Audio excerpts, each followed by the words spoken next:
A northern Kentucky woman is facing charges after police say she stole thousands from her church. Kentucky's Attorney General in West Virginia for a summit on Appalachia's growing opioid crisis.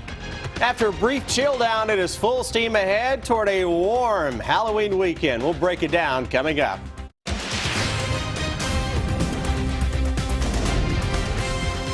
This is WKYT News at 5:30.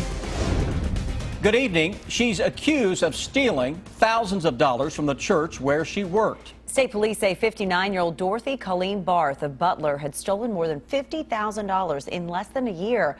Barth was serving as the treasurer for Trinity United Methodist Church in Augusta. Sabir Rayford has the latest on the investigation in our top story at 5:30. Police say the investigation into Barth has been going on for a while, and now she's been arrested for stealing more than $50,000 since last year. Barth was the treasurer at Trinity United Methodist Church. A former employee of the church says just last year a new group of people took over the church. A member of the congregation says Barth was hired as treasurer in September. She was charged with theft by unlawful taking over $10,000. Barth did not live in Augusta. Police say she lived in Butler. We have been told the church is not very large and has worked to build up the relationship with the community. We reached out to Barth and she declined to comment on the charges. A woman who attends Trinity United for support group meetings says she is saddened and shocked by the theft. And I'm appalled if this is true, how somebody could do something like this to a small church in a small community, because they function on very small amounts of people, and it's sad. It's very sad. Leaders at the church declined to comment on the investigation, but they did say that the church will remain open. In Bracken County, Sabir Rayford, WKYT. Barth is being held on a $25,000 bond. She will face a judge on November 1st. A Central Kentucky man is accused of trying to run over a police officer. Timothy Hoskins of Irvin faces several charges, including attempted murder of a police officer. Police say last weekend they found Hoskins passed out in a vehicle. Police say when an officer approached the vehicle and knocked on the window, Hoskins started the car. The officer opened the door, but Hoskins shoved him away. Police tell us that Hoskins then backed into the cruisers of the officer and tried to run him over as he drove away. The officer was not injured. The officer is pretty shaken up. You know, they face those kind of dangers every day, but luckily the officer is not hurt and he's doing well. Hoskins is being held in the Madison County Detention Center. A court date is pending. Attorneys General of 3 states met in West Virginia today to discuss a growing national crisis. Kentucky Attorney General Andy Beshear teamed up with his counterparts in Ohio and West Virginia to host a summit aimed at fighting back against the region's opioid epidemic. Hillary Thornton has more on the summit today. The meeting called Taking Back Our Communities, bringing together law enforcement, counselors, educators, faith-based groups, along with other community members, all focusing on the region's opioid epidemic. And if you know the size of Mount Those at the meeting hearing from several speakers, including Kentucky's Attorney General Andy Beshear. Beshear joining the AGs from both Ohio and West Virginia in the fight. Drug dealers do not recognize state or county lines. We've seen one bad batch of fentanyl cause overdoses here in Huntington, in Mount Sterling, Kentucky, and out of Cincinnati, Ohio. And what we've learned is by coordinating together, by working together, we can effectuate arrests. We can do a better job in law enforcement. The meeting focusing on stopping the spread of opioids, but also on a collaborative effort to help those affected by drug addiction. The people we're talking about, those that are addicted, are our friends, our family members, our neighbors. Everyone has somebody they've lost or that they're worried about losing. And we need to make sure that we shared all those best practices, that every single treatment facility is doing their job the best way that they can. Now, earlier this month, Beshear, along with several lawmakers and law enforcement officials, announced the pre-filing of a bill that would amend the state's drug laws, creating penalties for dealers of the more powerful opioids like fentanyl. At the live desk, Hillary Thornton, WKYT. And during today's meeting, the Attorney General of Kentucky talked about drug abuse being the greatest threat to job growth within the city. State police are asking for the public's help for any information regarding the case of a woman found dead earlier this month. Our county-by-county coverage at 5:30 begins in Lincoln County. The body of 22-year-old Desiree Sparks was found naked in the grass by people riding four-wheelers on October 1st. A cause of death has not been released. Sparks had been reported missing from Danville several days before. She was last seen with an unknown man driving a dark-colored SUV. Police had asked for surveillance video in connection to the case, and they're still actively seeking information and leads in the case. A Bell County man was arrested for rape charges out of Ohio. Officials with the U.S. Marshal Service arrested 39-year-old Jason Anders on a fugitive warrant yesterday. Anders was indicted in 2014 out of Ross County, Ohio, for allegedly having sex with a minor. Anders is being held now in the Bell County Detention Center. And in Knox County, a public official facing criminal charges entered a not guilty plea in court yesterday. Magistrate Jerry Rabbit Cox was indicted for allegedly using county workers to complete private projects.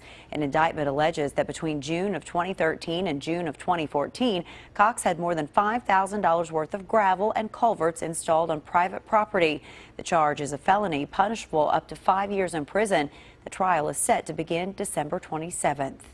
You probably felt it. Gusty winds blowing in some cooler air into the bluegrass today, but our weekend looks to be windy and warm. WKYT Chief Meteorologist Chris Bailey explains what's going on. Yeah, it's just a little speed bump, if you will, on a warm road that we're traveling on as we roll out of October into the first few days of November. Late afternoon thermometers, a lot colder than the upper 70s we were showing you 24 hours ago.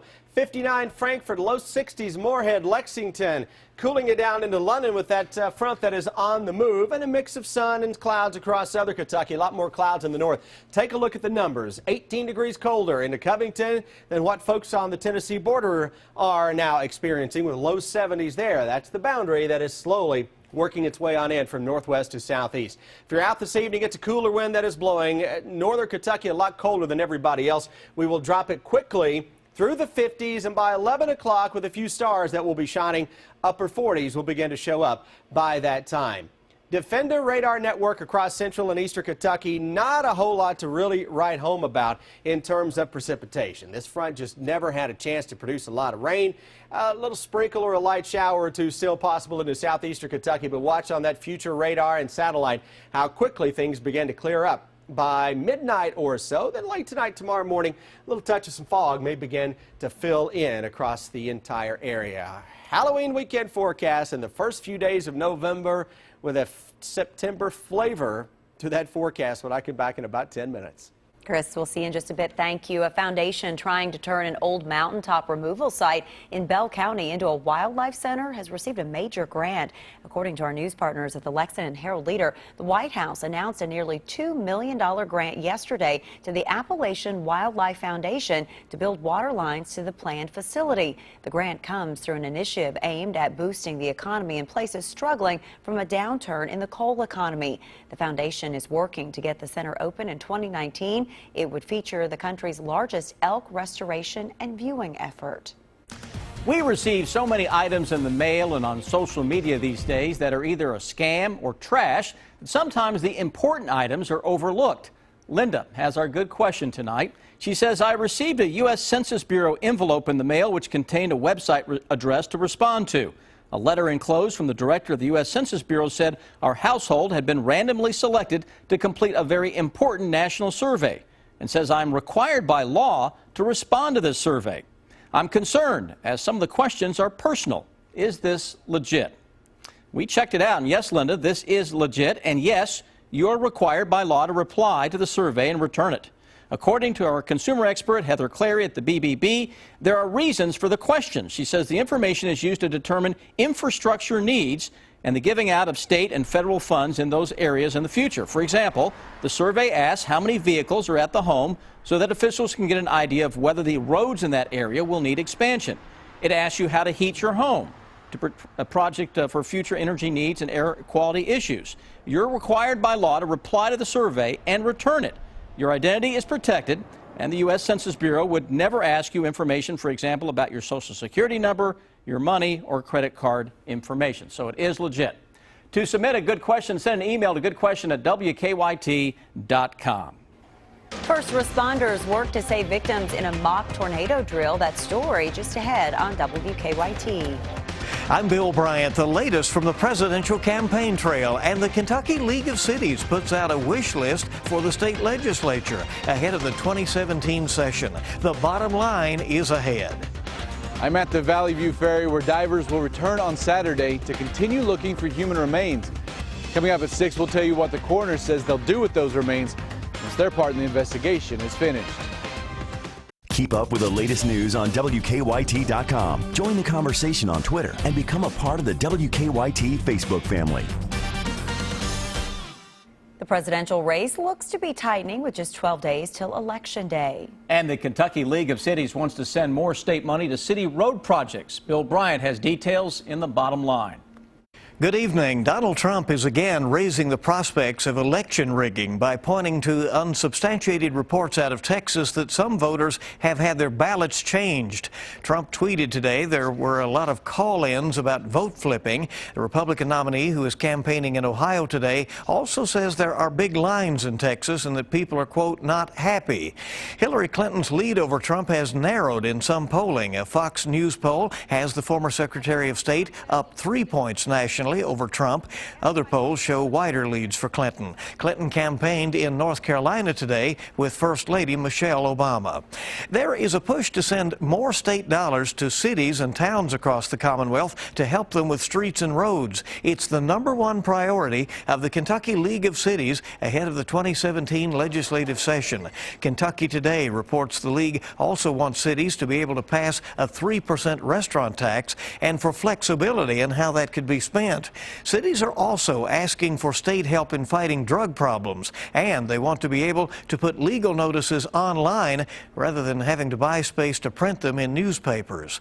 Former Fayette Commonwealth's Attorney Ray Larson told us when he retired last month that we would be hearing more from him in the future, and now we have. Under his social media sites branded Ray the DA, Larson criticizes mainstream media for creating the impression that few people favor the death penalty. Larson, a longtime staunch supporter of tough criminal penalties, says that is wrong. He points to coverage of Proposition 62 that would abolish the death penalty in California. Several polls show that measure could be in trouble out there. Knox County has entered into formal agreements for a plant in the Corbin Industrial Park that intends to create 50 jobs. The Times Tribune reports North American Sticks will make ice cream sticks at the almost $15 million plant. And we're putting together a lively discussion of the 2016 campaign for this weekend's Kentucky Newsmakers. It will run Sunday morning. Bill Bryant, WKYT. Georgetown and Scott County first responders working together today to save the 22 victims in an emergency tornado scenario. The exercise simulated a large tornado in Scott County with people trapped in a collapsed home, a car flipped, and several other people injured. Practices like this take place once a year in Scott County. It's a way to get all of the county's first responders working together in one place. To have something on this magnitude and this scale, it takes everybody working together. Not only us that you see here, but the hospital is going to be affected because of the number of patients they're going to have. This is just really good training for us to be able to think outside the box, and when something really bad happens, we can be prepared. Today's 22 victims were students at Elkhorn Crossing School, and they all hope to become first responders one day. Now, your hour-by-hour forecast with Chief Meteorologist Chris Bailey. Hey, dealing with a weak front passing through the area today. Winds gusting up there, and the leaves that are still at least clinging on. Boy, they're going to have a struggle over the next few days if those winds really continue to gust up. Sun versus clouds today. More clouds in the north. Look at that sky cam out of Jackson, where you have a little more in the way of sunshine as of right now. Overcast conditions coming in behind a front that is right on top of the area. So you've got a little famous mix of sun and clouds in Lexington, where it is 61 degrees, and we are dropping quickly now into the upper 50s. Winds are shifting to the northwest and very gusty. 54 Covington, 72 Williamsburg. Almost a 20-degree spread from north to south across the Bluegrass State today. That's with that front. And that push of cold air, instead of just diving on in here, it's not that cold to begin with, first of all, but it is pushing more east than north-south. So the majority of the chill is going to head toward the Buckeye State, New England, and parts of the Great Lakes. Already now beginning to see this front becoming stationary to our west. That means we're going to start the day tomorrow chilly. We will end it very, very nice with a mix of sun and clouds. Gusty winds on Saturday. Say hello to September temperatures. Mostly sunny skies. Sunday, similar tune to what we're going to be whistling on Saturday, with temperatures that will be into the upper 70s to around 80. Mix of sun and some clouds. Hour by hour forecast this evening. Still can't rule out a light shower southeastern Kentucky. By 11, A lot of thermometers into the upper 40s. Early tomorrow morning, stars versus fog. Fog for the trip into work and school, especially here across southern Kentucky and some of those valleys in the bluegrass region. Few thermometers will likely drop into the upper 30s. For the end of October, that's nothing. We go through noon tomorrow. Slow start on the temperatures, but we recover very quickly into the afternoon. 65 to 70, maybe a low 70 down across the Lake Cumberland area, Russell Springs to Williamsburg. North of that, we'll stay in the 60s in a lot of cases. Out and about for a Friday evening. Get after it, high school football fans, with temperatures into the 50s. Notice how the numbers do not drop into Saturday morning, and by Saturday afternoon, it is game on for mostly sunny skies, 75 to 80 degrees as we go into your Saturday afternoon, and that number will likely repeat itself on Sunday, 75 to 80. There's that much of a chance Northern Kentucky gets in on a light shower on Sunday. Then I get out of the way because you know what? At the end of October and early November, you don't want to block a forecast like this. Halloween, toasty, upper 70s, flirting with 80, not only Halloween, but into Tuesday and Wednesday as well. That'll put us within at least shot of breaking or tying a record during that time. Cold front should arrive on Thursday. Big changes are waiting until the middle of November, so let's soak up this warm spell while it's here. I'm bummed that we don't have a home football game this weekend. Can you imagine tailgate on Saturday if we did? Now you know what'll happen next weekend. Don't, right? just don't even talk about it. We'll go the other way. Listen, you got to balance out this fall somehow. Oh, sure. All right, we're way above normal now. So he says. Yeah. Thanks, Chris. You got it. I-75 south at the 110. That tractor trailer is over to the side, so all lanes are open. They're getting a wrecker and they get moved out of the way. It was a non-injury collision. Not a real big deal getting past that on the interstate this afternoon so far. It looks like our drive time's holding on to Frankfurt, 34 minutes. To Paris, about 23. Now back to you in the studio. Thank you, Don. It was a big night for Coach Cal's players in the NBA.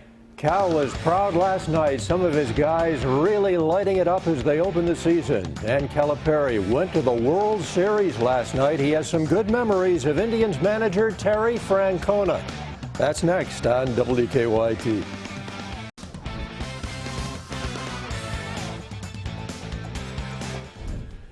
John Calipari has cranked out a ton of good players since coming to Kentucky. 24 of them are now on NBA rosters. Last night, Anthony Davis opened the season scoring 50 points and pulling down 16 boards in the Pelicans season opener. But he wasn't the only ex-Cat who lit it up. How about Michael Kidd went for 22 and 14? How about Andrew Harrison started? I was so happy. I texted those guys. I didn't text Anthony. He scored 50, and I'm like, yeah, you should. I hit Tyler, who had a block shot. Are you kidding me? He said it was a steal, wasn't a block. But, you know, I hit him back, and, you know, he said, I'm waiting for my chance. I said, it'll come. Cal didn't take in an NBA game last night. He was at Game 2 of the World Series in Cleveland, where the Cubs beat the Indians 5-1. This afternoon, Cal was talking about Indians manager Terry Francona, who grew up close to him in western Pennsylvania. Terry Francona was a heck of a basketball player. He was about 6'3" and a lefty shooting guard at New Brighton High School. Really could play. And so when I saw him in Boston, he got all of his assistants, all the coaches, to come in a room. All right, say it now. And I told how good he was, and they're like, oh, you're killing us. He's been telling us how good he was as a basketball. We don't want to hear it. But he was really a good basketball player.